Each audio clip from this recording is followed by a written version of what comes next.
Joining us, another good friend of the show on the baseball tip, as the kids say, out at Citi Field following the home run derby for us, the great Mike Ferrin. What's up, Mike?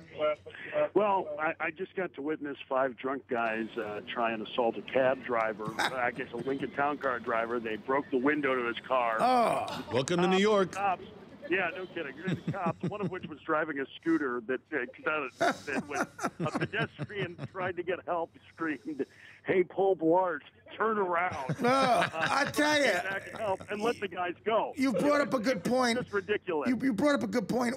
Is there anything more emasculating than a scooter for a cop? You know, and the guys on bicycles and I mean, what's next? Like one of those... the Segways? Yeah, the Segways or the rickshaw. Come on. I think a Segway would actually be kind of, technologically advanced. I mean, he came out, he finally gets there, and then all of a sudden, out of nowhere, and remind you, the All-Star game is going on, so there's literally cops on every block, except for the one 500-foot stretch. Out of nowhere, Officer Krupke comes running across the street to try and help out. Nice. I mean, it was quite a scene. Nice Broadway. It was better than the Derby. Nice Broadway reference. Officer Krupke, crump you. Where's Barney Fife when you need him? Filato told me everything I need to know about Broadway. So. Hey, Mike. Okay, so Dan actually brought this up. I think it's a good point. You think interest in the home run derby is lacking? I mean, it's gone the way. Like, it's the same thing as the slam dunk contest. At first, all the stars were there, and you were into it. But we've seen them all at this point, right? Yeah, I kind of feel that way. Although, I will say this. This one I thought was pretty good. I thought the Cespedes and Harper show, especially in the finals, was as good a one as we've ever seen in the finals. I mean, they combined for, 17 home runs in that round? You generally don't see that. And I think that Harper brings some excitement to anything he does, and I'm glad that people got a chance to see Cespedes because he's one of my favorite players. I think that there may have been a little bit more juice from that, but I tend to agree with you. I think it's a pretty boring event, and I actually think it's worse in the ballpark than it is on TV because you have these giant 4-minute long, 5-minute long breaks for commercials where there's nothing going on. Now, this year they did something cool. They actually had, yesterday before the Futures came out here, they had a high school home run derby with metal bats, and a bunch of the top prep players in the country were here. And they had a couple of those guys out here in the first round. But when they would take the commercial breaks, those guys were hitting bombs with the aluminum bats. And that was kind of cool. That was something neat to see in the stands. But for the most part, it is pretty stale. Well, we're having an Artie Lange show, home run derby at a Little League field, dude. It's going to be, you should get involved. We're just going to launch them. We're going to launch stuff over a Little League field. I bet you it's more fun. I played wiffle ball last year, guys, when we were up in Cooperstown, thinking, oh, yeah, I'm going to launch, man. Not only did I not launch, but I think I was in traction for a week afterwards. So dude, I'm telling you, no real bad exercise, nothing hard, no cardiovascular. You can do it with a beer in your back pocket. A guy just putting up meat. We're going to try to get David Wells or Mitch Williams and just launch them over the Little League fence. I'm in. You tell me when. I'll be there. I would love nothing more than to embarrass myself on television. I do it every night, my friend. Selig talk today. Bud Selig, Commissioner of Baseball. Give me some steroid news, man. Give me something. Come on. What's going to happen?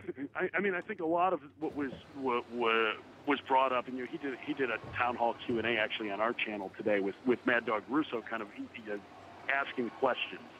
What the hell? What's going on? Hey, buddy.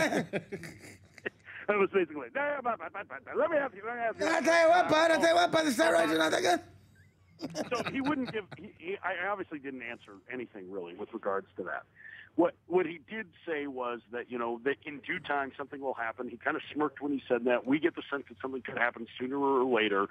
I think A-Rod going AWOL on Friday night was certainly an interesting story where he was supposed to play after meeting with investigators and then he decided not to. Yeah, explain what happened there. Give me the full story there. So what happened was Alex Rodriguez is on a rehabilitation assignment with the Tampa Yankees. And that day he met with Major League Baseball investigators for several hours as they laid out what kind of evidence they have in the biogenesis case. Right. And the Yankees tried to get a hold of him because he was in the lineup that night, and they couldn't get a hold of him. They couldn't get a hold of him, and he just no-showed. That Brian Cashman later had to track him down, and A-Rod said, hey, I'm not going to be able to play. Okay, so that was closer to 7 o'clock. Game ended up getting rained out. And the Yankees kind of let him know, hey, you have to tell us if this is going to happen. Well, the Daily News today had an article that said that A-Rod was actually meeting with both his representatives and then the Players Association to discuss what the next step was going to be because of the evidence that was laid out. Okay. The Daily News has been on top of this. So I tend to take a lot of what they say at face value. I also think the commissioner has a point when he says, listen, don't believe everything that you've read in the papers. We're not sure what these suspensions are going. We're not even sure what the evidence is the Major League Baseball has. But it does sound like they're trying to ramp it up and get something done soon. There is an appeals process for a lot of these guys. And that's one of the things that could delay this some. But there's a real practical application for this for a lot of baseball teams that may have a player that is involved in biogenesis somehow. The trade deadline is July 31st.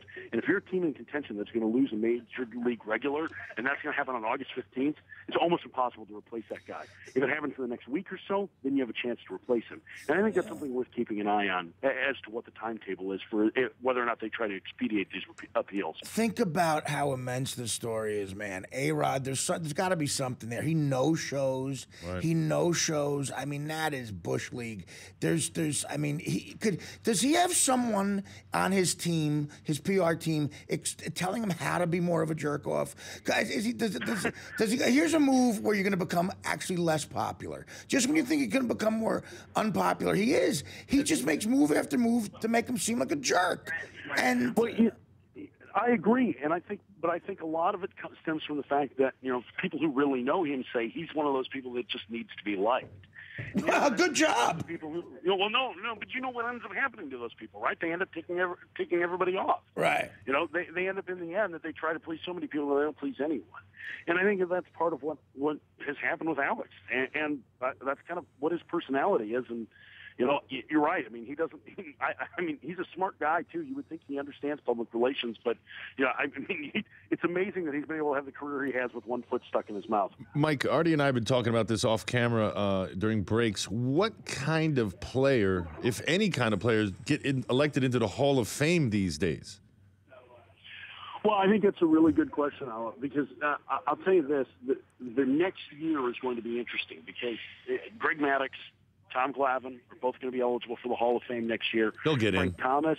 Yeah, Frank Thomas is another one. And let me remind, before everybody goes, he's a slugger, the writers won't vote for him. But Thomas was the guy who tried to get White Sox players to boycott taking the anonymous tests in 2005 so it would trigger an automatic positive so there would be testing in the game. There's this different feel about Thomas than other sluggers from the era.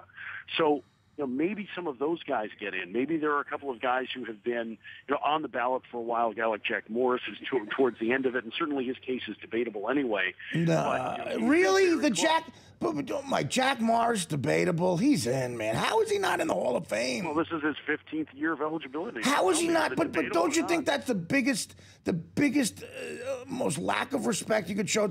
Jack Morris, he's got rings with 2 different teams. I mean, 3 different teams. What am I talking about? Different teams. Yeah, I mean, what's your argument against Jack Morris being in? Let me. I'll make it for you because it's one that I've actually used to some degree. I mean, he pitched one of the greatest baseball games of all time, right? Game 7 of the 1991 World Series. Right. And he certainly was the winningest pitcher in the 1980s when wins still mattered some. When you had guys that at least the ace-level pitchers were going deep into games. But Morris's earned run average would be the highest of any pitcher ever admitted to the Hall of Fame. And there's long been this discussion about, he pitched to the score, and this is something that he's even bought into and said. And yet there's no evidence that proves that in any game that he had, where he had a big lead, where all of a sudden he was willing to give up a few to just try and get the game over with. There's no evidence to that. There are, when you look at some of his black ink things, when you look at black ink, we talk about like All-Star Game appearances, MVP awards, Cy Young awards. He very rarely finished in the top 5. And he very rarely made the All-Star team over the course of his career. So while he reached his reputation as being this big game pitcher and the winningest pitcher of the 80s and a lot of the intangibles, he falls short in a lot of the statistical tangible categories. I don't know, man. I don't know. Again, All-Star Game, people voting. MVP, people voting. Ted Williams got voted. Ted Williams bought at 406, lost the MVP. I just think, most wins in the 80s, 3 different teams with a ring right there, he's in to me. I mean, I just can't believe it.